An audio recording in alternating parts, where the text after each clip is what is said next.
Leadership and what we do as businessmen and women and as leaders is we have to constantly evolve. The day we decide to become complacent and the day we decide to stop evolving is the day we lost and we're dying.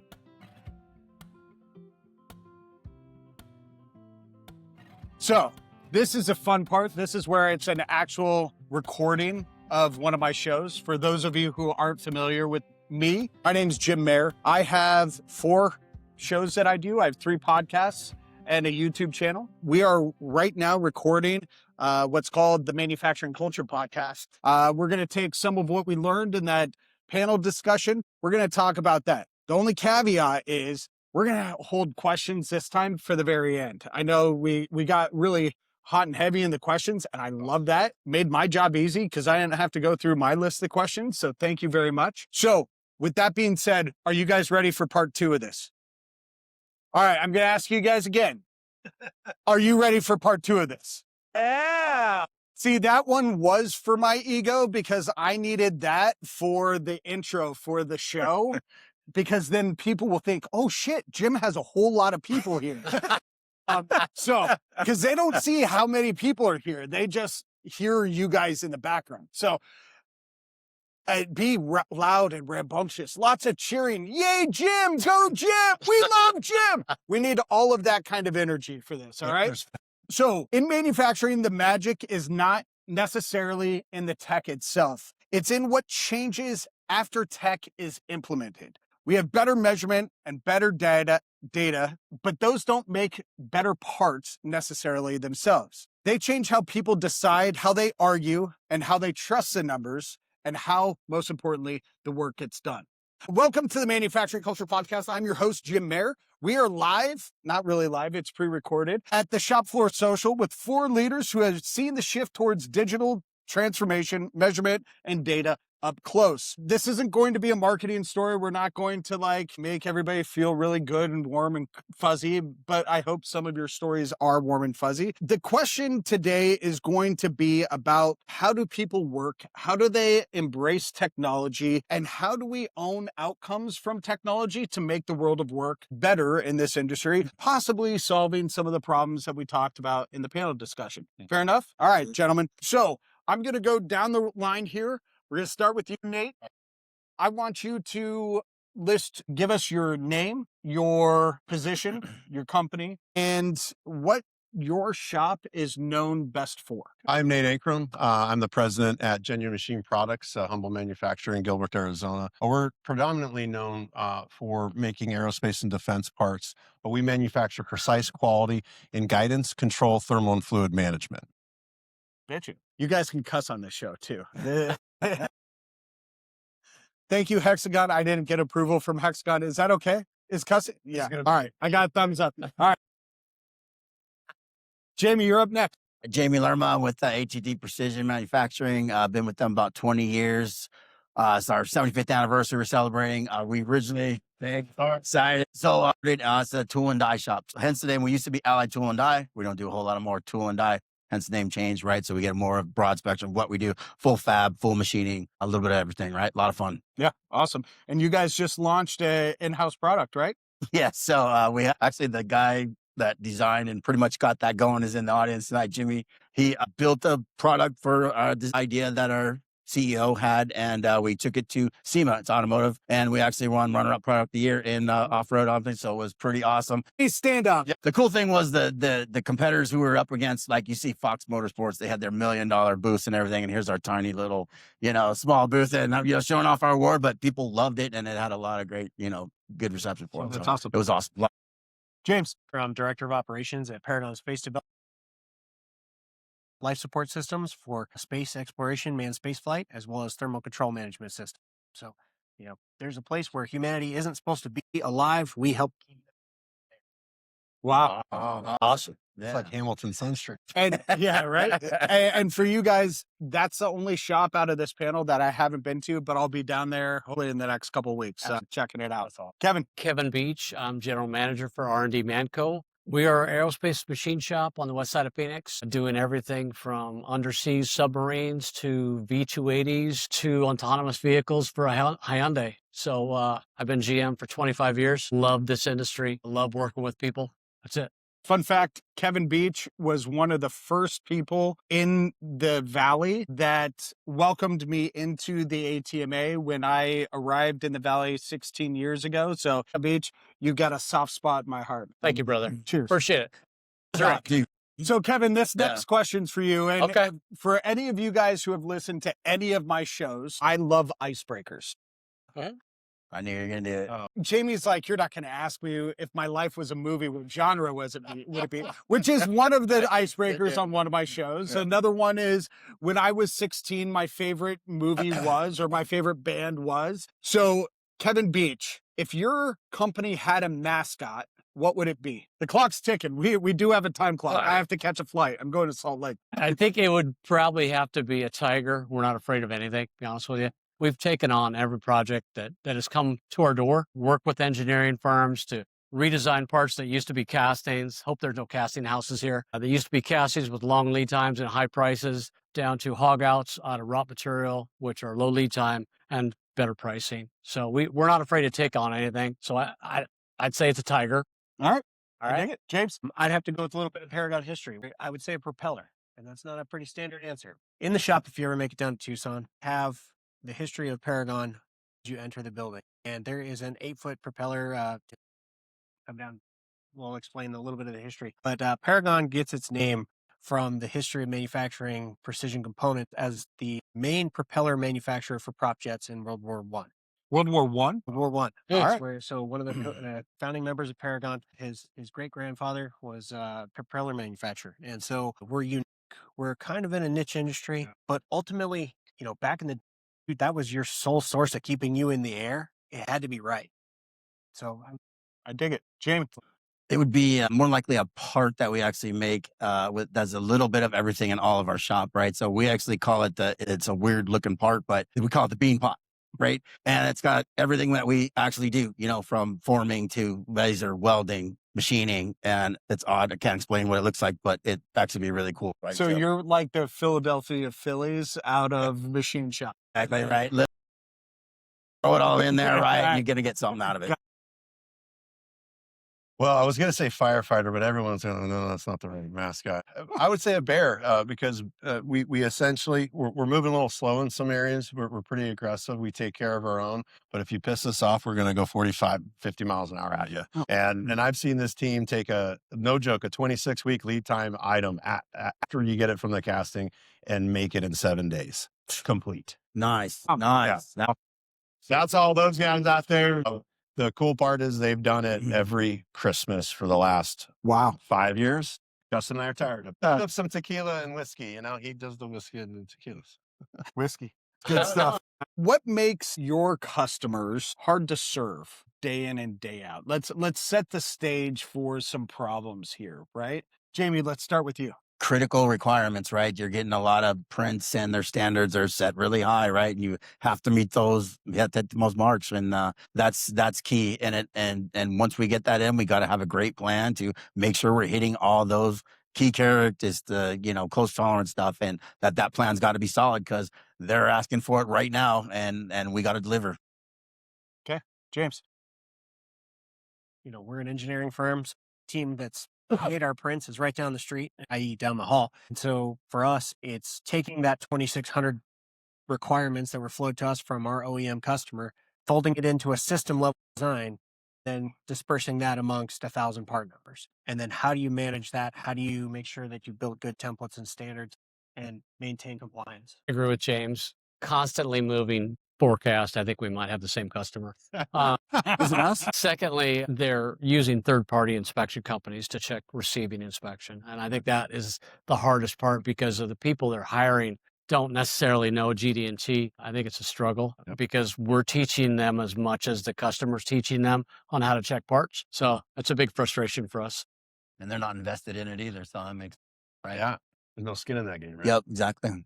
Hey, how about So your customer issues, our customer issues are pre, during, and post. So the pre-issue is an incomplete package. We're going to start with how the RFQs and the packages that come out are incomplete. The rev block's usually shady, meaning in other words, they don't know if it's the right spec, if it's the right flow down, if it's a component within a system. You start looking at that, and you pretty much have 60%. You're guessing 40% of the time. Those things kind of hurt you. So we need complete packages. Dealing with the people on the front end usually are not, they're usually the ones in training, but we quote it, we get it, we assume some things and guess and make sure that we're close. Every shop's doing that. Then during it, they constantly want to know where you're at, and you constantly have the oscillation of this demand volatility. And it's back in. Where'd it go? Just kidding. And it's back in. Yeah. It's back in. And they want open order reports, and they want acknowledgments all the time, which is really to make their executives feel good because they don't trust their own people down below. But it's a lot of paperwork that you have to put up with when they can be actually working on improvements, working with our engineers,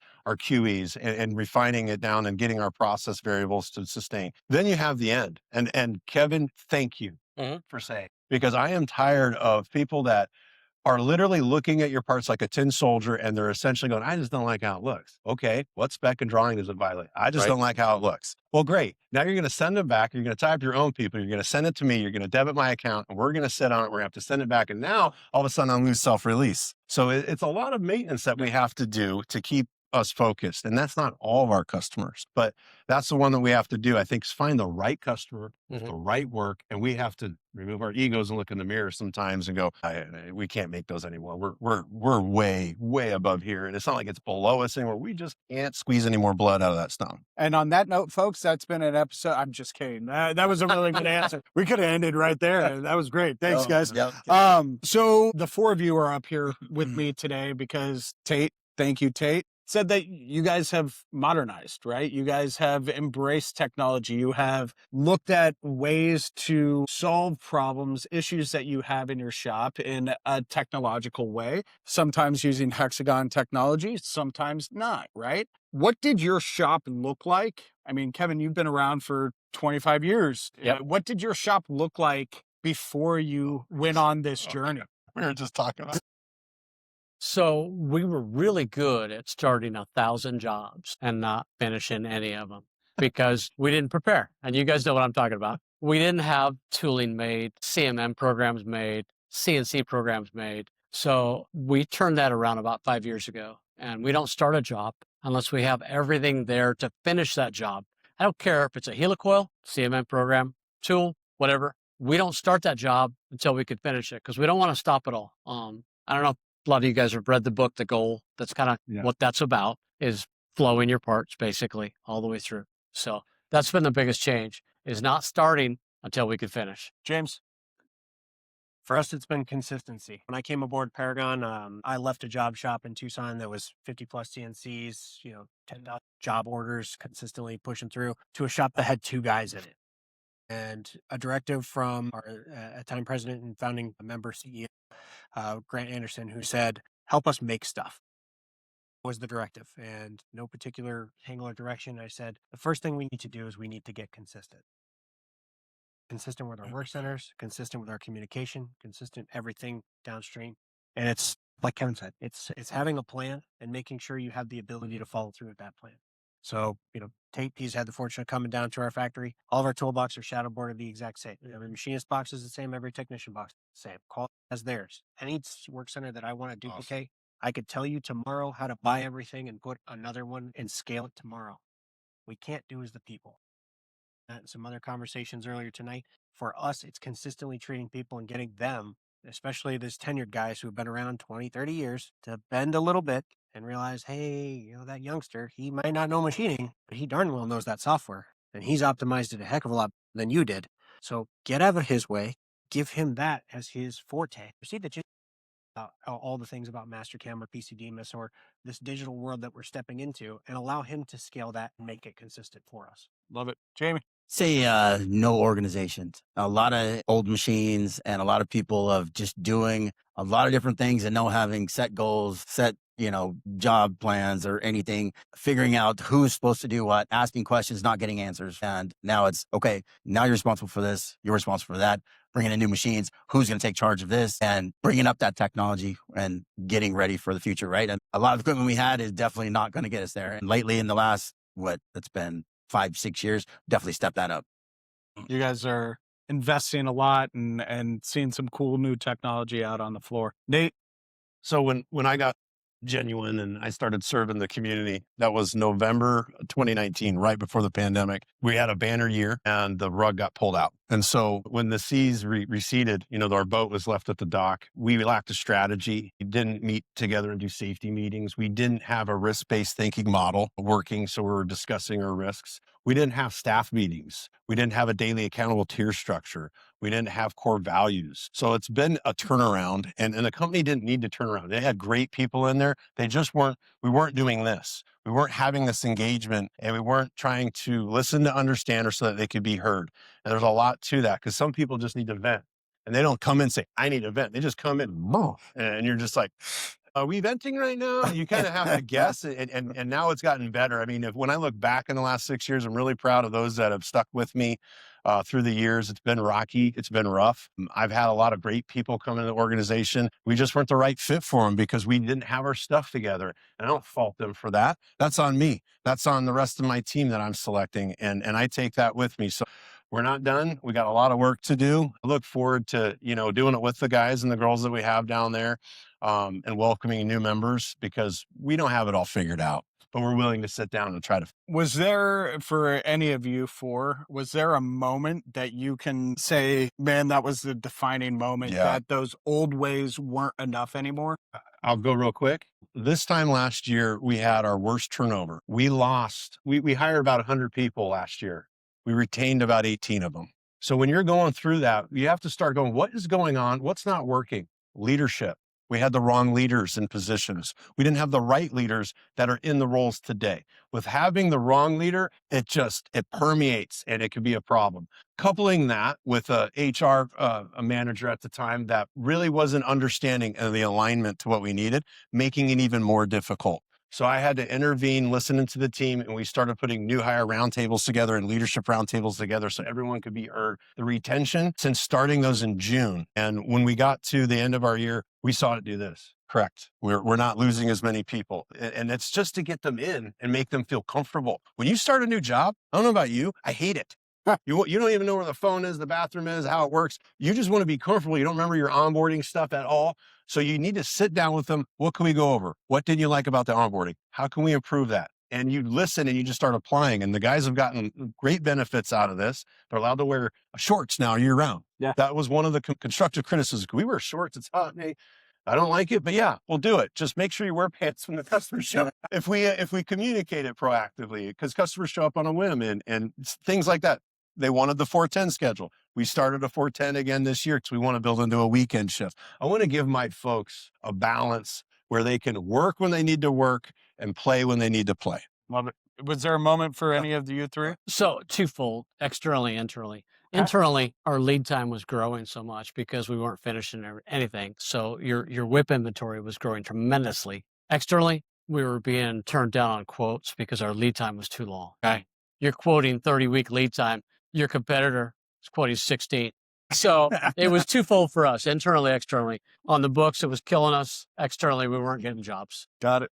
Jamie, was there a moment for you guys? I mean, Jamie, you're relatively new in this role within the last 12, 18 months. Was there a moment for you that you said, this isn't enough anymore? Yeah. So, before I got into the management part of this, right? So the key was I was questioning whether I wanted to stay at this company or not, right? From the former management, when our new CEO, Bill Jordan, took over the reins finally, I kind of knew he was going to push it, right? He was going to want to make this a better place because previous management was just kind of fine, like, hey, whatever happens, happens, right? And it's just like, nah, I don't want to do business. I want to work for a place like that. And I know everybody else felt the same way. So to me, that was a turning point of, all right, this is going to be like next level. Let's do this. And he was willing to push it. And every time, we're looking at machines or whatever, and he brings those magic words of let's do it. It's like, man, that's the greatest feeling ever, right? Let's make this happen. James? For me, we struggled at Paragon with leadership for some time. And, for nobody's fault at all. The pandemic was hard on a lot of people. At a time where we thought, hey, we have a knight in shining armor come on, and he had to leave for health reasons. It's just like a gut punch. And for me, I remember I was sitting at home with my wife, and I think at the time I was wearing about 5 hats in the company, as most of you owners and operators can relate to. And I was running supply chain and manufacturing, the factory floor, the management team, and our manufacturing engineering group. And I had 5 leadership roles in the organization. I said, nobody's going to save this company or save me from how hard I'm going to work to repair this. And so I took it upon myself to not just be the leader that I wanted to be and I knew I could be in my own factory, but the leader that the team that I had built needed to get us through that time. Now we have functioning management, functioning leadership who all share that vision, who, I'd go to battle with any day of the week. And I tell you, the pinnacle of my career is the team that I built there at Paragon. In the 23 years I've been doing this and working in this industry, the things that I've made, the places I've got to go, getting to go to work every day with those 40 people, nothing kicks more ass than that. Oh yeah, that's awesome. I mean, I talk a lot about how do we weaponize pride? How do we weaponize legacy? And you're doing that right there, right? When you show up like that every day, and you've got that fire and that passion, and you're proud of what you do, everybody else in that shop feeds off of that energy, man. So well done. That's awesome. When you guys recognized that you needed to make a change, I'm going off script. Fuck this. When you guys realized that you needed to make a change, who was it that needed to change first? Was it the shop floor? Was it the office? Right? Because every shop I've ever been in has that front and back of the house, like there's a wall, like it's Game of Thrones, like divide. Or was it leadership? Right? Because there are really three functions within each shop. You've got floor, front office, leadership. Who had to change first to make these changes a reality? Definitely leadership as far as we go, right? I mean, you've been there, right? I mean, it was a matter of, do we want to make little widgets or we want to make badass parts, right? I mean, and are you going to make the investment, buy the equipment, get the right people in there, make that happen? Is that fairly common? Leadership, but you had to get employee buy-ins for us. Yep. You know what I mean? You can't sit a job on your desk for 2 days waiting for a review or whatever. Everything moves fast. You had to get buy-in. So we had meetings with all the employees to talk about what we were doing here. We're trying to reduce lead time so we can stay successful and still grow. Where was the resistance? Change in manufacturing gets a lot of resistance. Yeah, it does. I'm going to be the only one who cusses on my own show. But unless you explain it to them in ways they can understand, as far as, listen, if we grow, you make more money. We get better bonuses if we grow. That's what they listen to. But yeah, change is hard. Change is hard, but people love change. If people didn't love change, we'd all dress the same. We'd eat the same food. We wouldn't travel anywhere. We would be homebodies, right? Mm-hmm. People love change. It's just people love change that they have a say in. Right. So for you, who was the biggest resistors? Which time? I think when I first got there, Brad, our owner, brought me in, and I've had a great relationship with him since the 90s. And so he brings me in. It was kind of unannounced. And so that was kind of like a rug pull out from underneath him. So back then it was really tough 6 years ago. But for me, I would say you still have to lead the charge and you still have to bring the right energy to the team and to the topic. And even if you're having, a rough life situation, I've had some rough life situations. You still have to show up. How's everyone's weekend? You guys ready to go? And you just got to kind of ignore yourself a little bit. But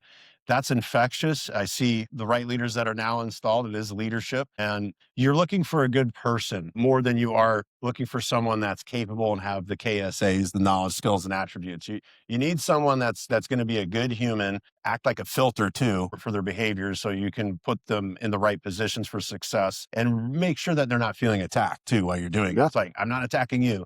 I just don't like this attitude. I just don't like this tone. I just don't like, and talk to them like a human and get them to understand. And it's still a battle that we're fighting every day, but the battle has definitely gotten a lot easier with the right people. And they're just following my lead and I follow theirs now in a lot of cases, which is pretty awesome to see the full circle. And Jacob's been through it. A couple of people in here have been through leadership development trainings that I've done, right? It's a lot like parenting. Yeah, you're a parent or a psychiatrist. Yeah.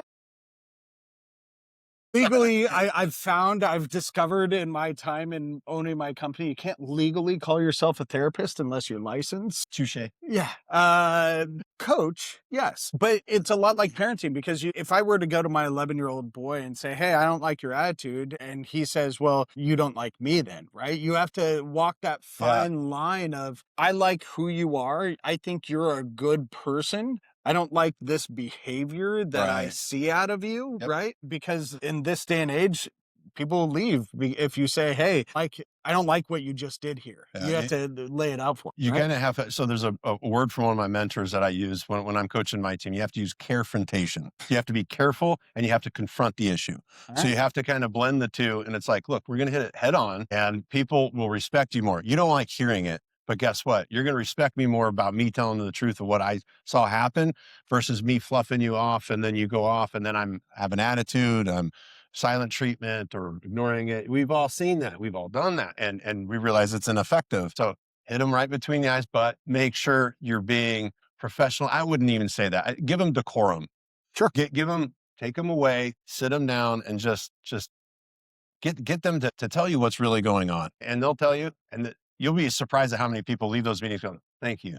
I needed to know that. I needed someone, or thanks for kicking me in the ass. I needed it. Because every 90 days we tend to reset. We go up, we go back down, we go up. It's like, that's why we have these 90-day team analyzers that we do just for that. Just, hey, this is where you're doing. We need to improve here. And you want to see them do that. And if they're still doing this, you got some work to do.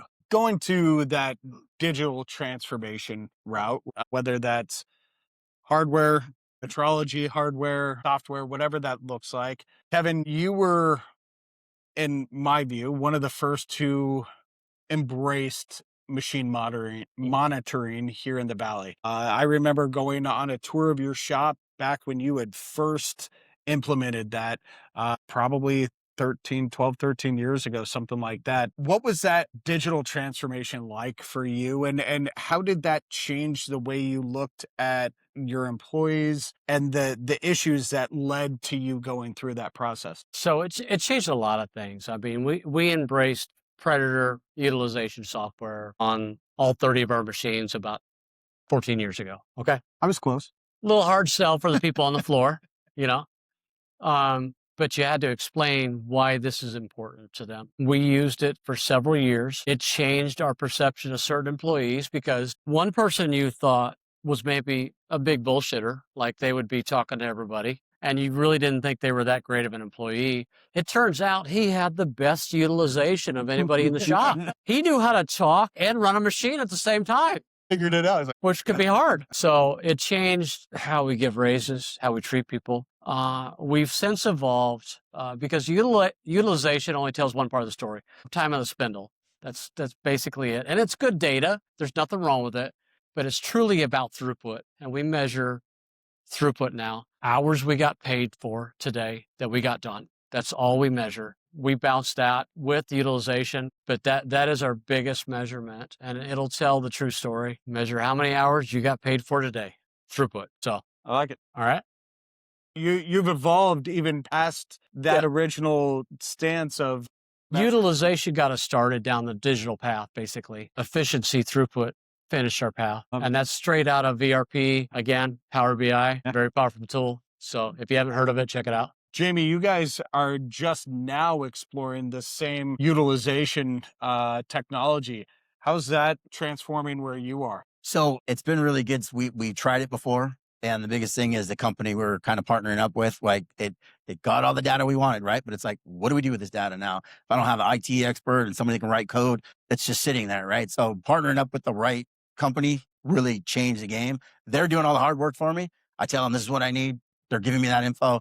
And it's like totally, completely different ballgame. So, I mean, it's been super amazing. The information that you get, just like Kevin said, it changes your aspect of everything that's going on out there. And the people you thought, well, I mean, is this guy on my out the door list, or is this guy, you know, it's like, whoa, wait a minute here. I mean, yeah, right, exactly. So, I mean, it's been amazing, right? I mean, we've been really happy with it, and we're still kind of infancy with the newer way we're doing it, but it's been fantastic. Getting it to hook up with our ERP systems X, and, you know, just getting as much of that information out there that we can. What was the roadblock the first time around? Was it the employees? Was it the data you collect?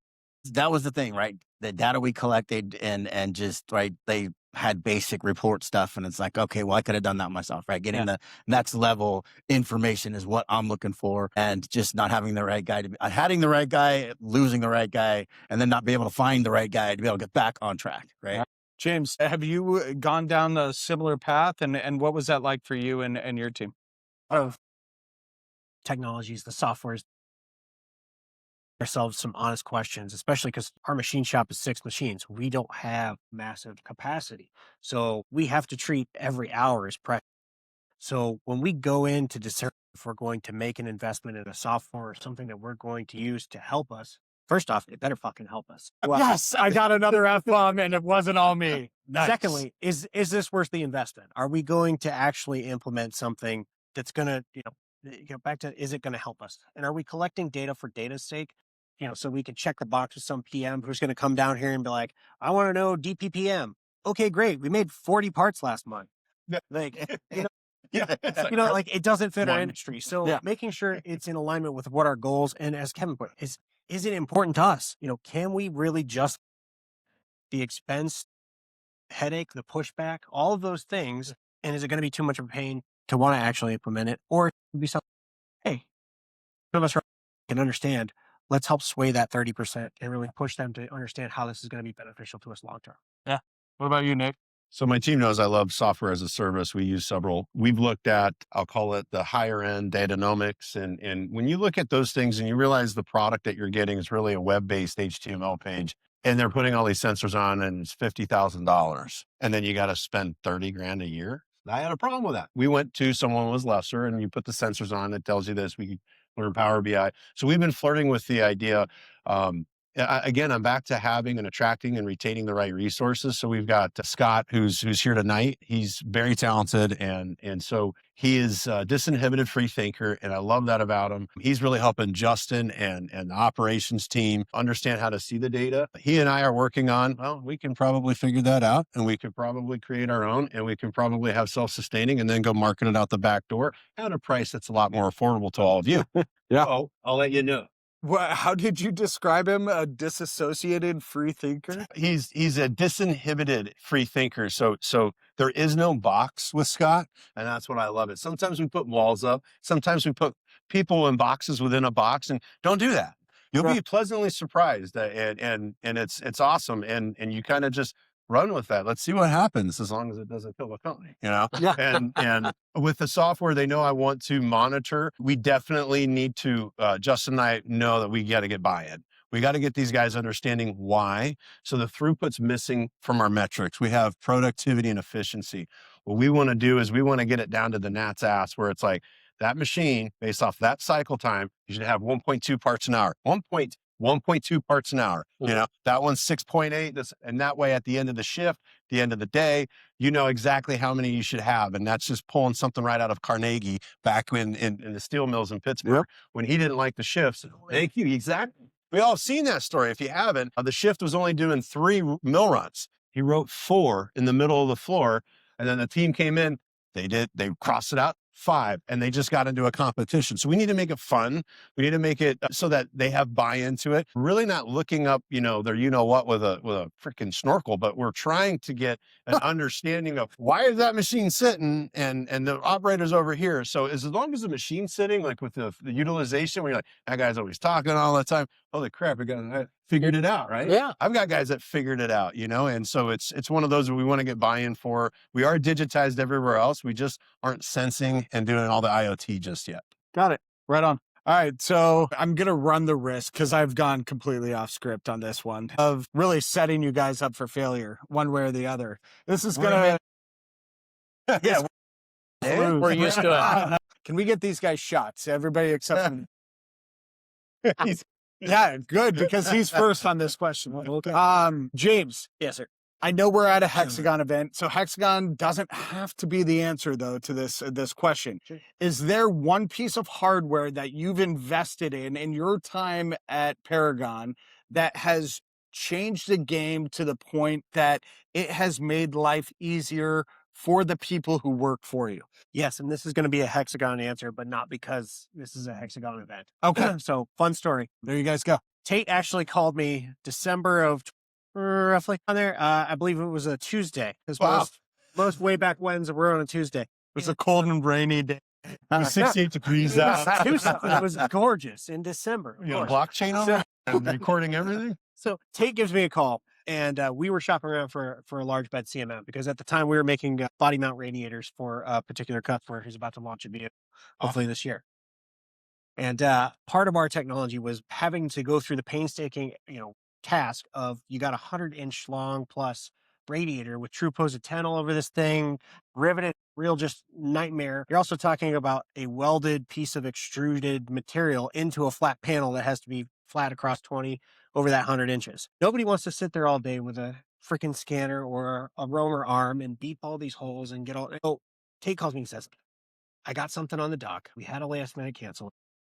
This in. It's 14 days from the time you called me till it was on our dock. Yeah, just under the 2 week. Wow. On site at our rigging company, ready to go get it installed. Back to your original question, what had to change in leadership was we had to go and press our leadership, particularly our finance department, say, look, don't think of this as spending cap. Think of this as an investment in man hours, an investment in our future. Because last time I checked, these guys were under 6-7 missions that they're going to be launching this thing. They're going to want more of these. They burn up on reentry. It's a great business model for us, but we're going to have to keep making them. Do you want to spend 100+ hours inspecting them every time they come through the shop? So for us, the automation that we were able to get through a Hexagon product really was a game changer for us, because quality at the time was not scalable. We had, I think, 4 machines, and we were out producing every inspection methodology that we had. Having a DCC CMM with tool changing capabilities, scanning, probing, all these things, being able to run parts lights out, integrating fixturing, standardization of not only the work holding on our CMM, but back to the machine. If we dovetail a part in the machine, dovetail it, put it in the CMM. Hey, look at that. Now suddenly we have to do the same thing for 0 point. So now we're taking our 0 point fixture and we're saying, hey, it's lock and load. If it's going to load in the machine that way, load it in some CMM fixturing the same way. Then you've got repeatability, standardization, and that was really a game changer for Paragon. I love it. Kevin, what about you? You've had a lot of really cool technology in your shop over the years. So I agree with James. In preparation, CMM programs, modular tooling, Hexagon CMM, love it.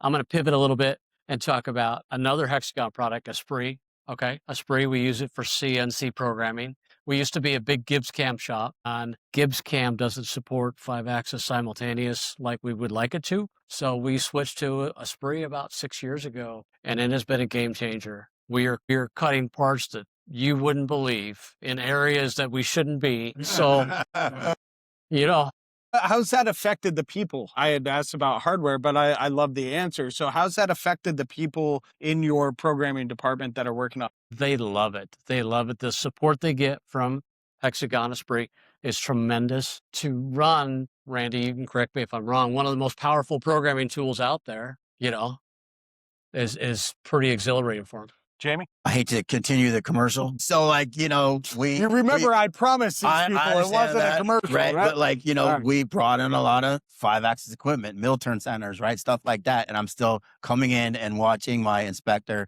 break down this complicated part on this old Gauge 2000 Brown and Sharp, which awesome machine still, right? Yeah. But taking forever to do, right? Tate, my man, of course, comes in. I got a solution for you. Let's look into this, right?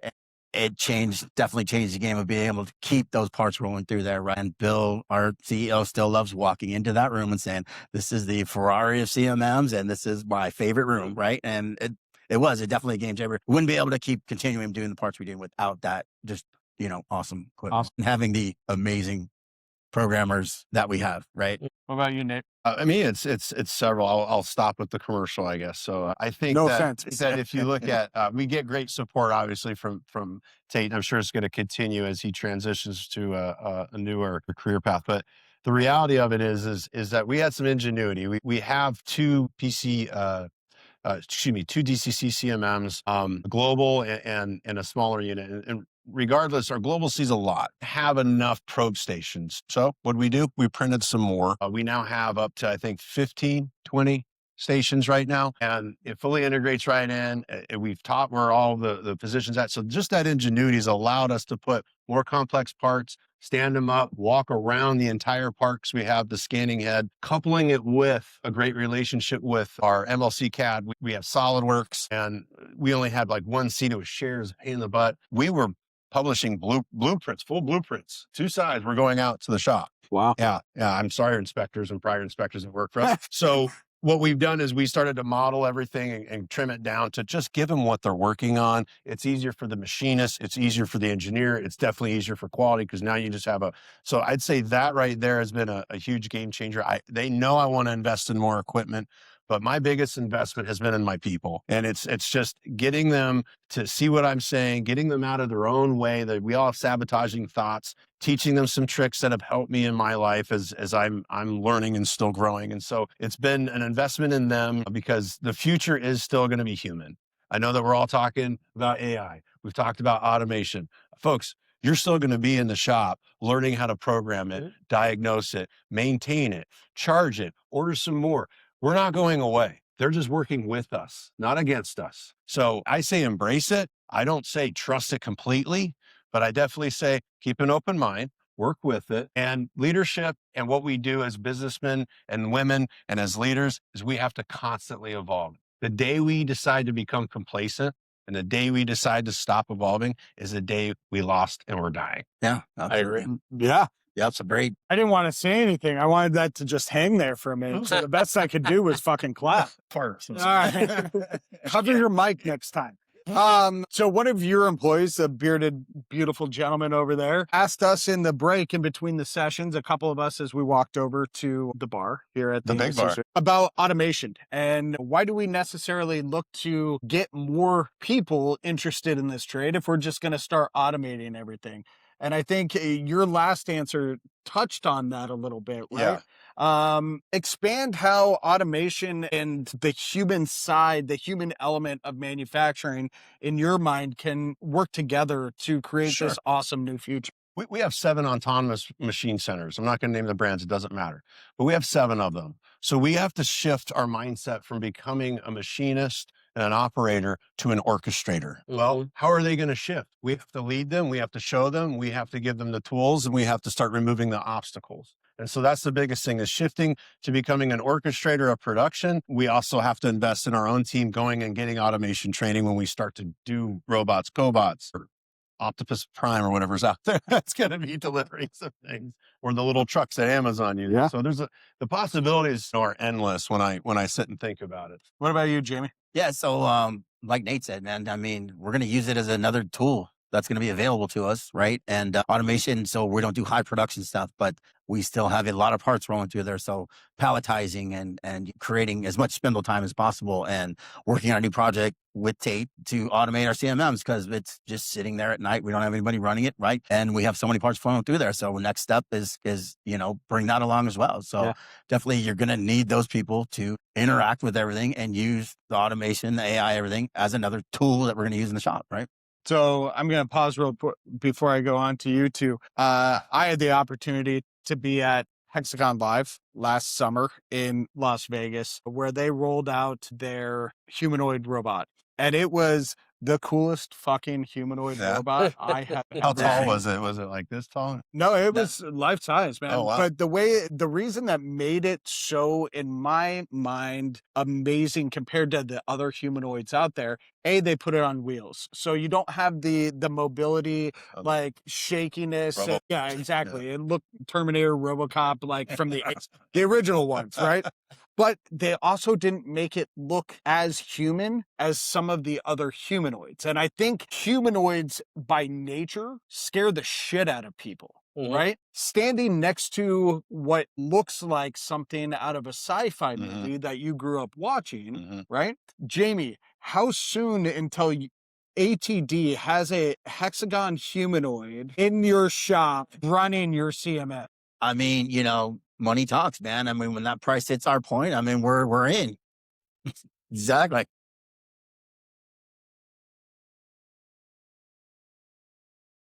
All right, James, to you. What's the future of automation and the human nature in your shop? I think it's really easy for us to determine that automation, when we think of that as a phrase, we automatically turn to robots, cobots, pallet changers, all these things that are running parts. But what about running the factory? Have we thought about training our AI modules like Paragon has internally? We own our own AI module we procured. And essentially, I'm training myself out of a job here, but it's going to become my quality manager. It's going to help us on, it's going to make decisions or help inform decisions at a rapid pace. So offloading in the spirit of Kaizen and the continuous improvement, how are you taking that lowest level in your organization as a decision maker and helping inform your. And for us, that's what it is. It's automating the things. Hey, help me optimize my schedule. We're making 3 of everything. We still have 1,000 parts to make. That's a challenge to juggle anywhere on any work center. How do we ask the AI? Help with this. Help me figure out based on so-and-so scrap what jobs I should be giving them in the future. Start to leverage to be a free thinker and to take us into that next step. Decision making, in my opinion, is the future of manufacturing. It's not just robotics. Robotics have been around for ages. The same with additive. I've been told since I've started in this career, additive is going to knock us out of a job. Yeah, okay, well, go print 6061 T651 aluminum, and then we'll talk. You gave a big, like, fuck you to the additive industry right there, man. Additive The 5/10 tolerance. Printable. and not to shit on our additive friends, there will always be subtractive machining. It's just a matter of that. It's just, I don't see them getting there, and that's okay. There's a place for both of us to exist in this world and to optimize that. Finding that balance is what's going to be critical for manufacturing in the future. You want to train students, get them reined in with the sexy equipment, get them reined in with all those flashy things. Retain them with the fact that nobody else is going to replace them, including the AI. And it's that partnership. It's a tool in your belt. It's not there to take your job. The same as the robot. Orchestrate. You become a manager of the dinner table of machines here. Now, hold service. Let's go. Let's get it done. So we have the same type of automated solutions, basically pallet machines, right? And the most beautiful thing about them is not only you get lights out manufacturing, but you get an expert machinist that can leave that machine during the day and go train your apprentices. So we have two of our top machinists running a 10 pallet and a 6 pallet machine, and they're never there during the day, and the machine's running because they're training other people. That's the best thing about it, I think. Last IMTS, we're in our IMTS year. Oak Ridge National Labs had in the main lobby there, the main causeway, a convergent manufacturing system. Machining, welding, quality, all in one massive cell. And their goal is to get people to be able to run it all, right? Systems operator, not machine operator, right? I think that's the coolest freaking idea that I've seen in a long time, is to get all those processes in one cell, working in tandem. One person can go in, they own a part, start to finish, right? Guys, I've got one more question, then we're going to open up to questions out here, because we do have a raffle. People want to win some prizes before I have to get on a plane. So in one word, what is the future of manufacturing to you? Kevin, we're going to start with you. Future. Somebody has to make the parts, Yeah. right? Like you said, automation is not going to solve everything. You still have to have that machine coordinator or machine operator or whatever you want to call it 50 years from now to make that part. James. Manufacturing in our industry is planning, thinking 2-3 generations down the line. It's not being short-sighted. It's not being nearsighted. It's saying, I started a company in this 5 years. How do I make it to 10? How do I make it to 15? How do I make it to 25? And that's in this room tonight. We see that amongst all of us. The reason we're here is because we wanted to learn something. We wanted to gain from each other. Those relationships, those connections. None of us are out to get one another. Here because we like what we do. Fun. It comes. Yep. And you have to plan to win. So that's my goal. Love it. Awesome. Jamie. I'd say still exciting. Like I still have that drive and passion of everything from when I first started till now, because it's evolving, it's changing, it's new people coming in, it's excitement still there. Every position I've been with, I mean, there's always something new, and there's just always something exciting to do, right? Like you always say, we make cool shit. Cool. I wanted to say passionate because you can't spell it without Nate, right? But boy, I'm going to have to go with synchronicity. So if you you like that one, right? You can borrow it. We've gone off the rails. I'll start over. So I would say synchronicity, because we're going to have to sync up, our machine tools, old controls with the new way of manufacturing. I think that looks vastly different from what we, I've sat in Justin's office and talked about this, and Scott's office has talked about this, and I think you're going to have tool changers on your new machines. I don't even think you're going to have a control on your new machine. I think you're going to have bots running the tools to a tool-ready station. I don't think you're going to have anyone sitting there managing it. You're going to have a cobot humanoid. And I think you're going to have the main foreman for that line, making sure all the inspection queues are coming in. And I think it's pretty interesting, probably printerish like type of machines. And Disney Paris, you could look this up. It happened a few weeks ago. They just printed in gel. So they took a 1 meter by 1 meter, and all they're able to do right now is rubber and silicone. Okay. But if you can do this in rubber and silicone where there's no pre-posts, there's no supports, they're just literally printing in gel, pull it out, wash it off, done. Product's done. No post-treating, nothing needed. So I think it's a matter of time for our machines are going to catch up, and the builders have to catch up, and the builders have to work with metrology. And this is going to be interesting. But at the same time, it's going to be exciting. We're going to learn a hell of a lot. And we're going to be like, can you get this out of our head? Like Phil was saying here, I got to get this out of my head. But I feel like that's the way we're going. We got to sync up everything with software, automation, AI, and our CNC. All right. So we've got time for a couple of questions here. What didn't I ask this panel in this episode? And if I did that good, all right, I didn't do that good of a job. Hold on. We got a microphone coming to you. Hello, my name is Chris Ardans. This is the first event like this I have been to. Thank you for the invite, Tate, as well as Hexagon putting this on. So forgive me if this question has already been asked, because as I identified, I showed up late, so you can tell me to watch the video. It's all good. So my background, I started machinist, close to 10 years, 3, 4, 5 axis, then progressed to mechanical design drafting, and now do the engineering work, as well as, a little bit of sprinkle of supervisory. I only heard it mentioned once, perhaps twice, about the training and investing in your employees. The various shops that I worked at before I landed where I've been for close to 6 years right now, there has been a lot of talk of investment in employees. We want to train you, but when push comes to shove, we need a job around. So my question pertains to, with the automation, with the training, what is your plan to actually accomplish that? Great question. Wish you were here for the last session. Just kidding. Employee all-hand meetings? Hey, Whoa. I get it, man. I get it. I'm busting your chops. Go ahead, guys. Are you talking about machine-wise automation on who's going to support that machine, or actually manufacturing training? All of the above. All the Because above. I've seen in my All the above. background, Us at R&D, we lean on Gateway. We lean on NCMAU for internal training. For machine-specific training, we lean on the OEM. In our case, it's Akuma. We lean on them heavily for control training and machine training, 7-axis lathes, that kind of stuff. But yeah, we have our own internal apprenticeship program. that's awesome. For Paragon, we're a small group. And so when we implement a new technology, a new software, a new addition, take Simco programming, for instance, out of Mastercam, we sat one guy down and we said, you're going to go and learn this inside and out. And then when you're done learning that, you're going to go teach everybody else. And you're going to write it down as a process. So as a process-driven, matrixed organization, we have that level of detailed documentation so that that person decides, hey, I found greener pastures. By all means, take that opportunity. I encourage my team to explore what's out there. At the end of the day, they want to stay at Paragon because we give them those opportunities. And, I think we talked about this on the break, is having a matrix organization, but then matrixing those different positions within your organization. So having a machinist level 1, 2, 3, 4, what does that mean? And what does that skill tree look like at each of those levels so that you can break that down and say, hey, you can take a career path in 5-axis, but in order to support that, you also need to know the probing. You need to be able to inspect complex geometries. So I want you to have qualities back and make sure you're implementing good product to them the first time before you turn that part in. And so it's having that open conversation, that open dialogue to make sure that the expectations are met on both sides. And when they can demonstrate proficiency, that by all means, pay the man or lady. Amen. Jamie? So, bringing in, the unskilled, right? Trying to get them trained through, we want to create an environment to set up to succeed and not fail. And, having that work with skilled people and running through like Nate has with their apprentice shop, starting in the saw room, right? And starting in our shear room, moving material, right? Understanding of how everything flows.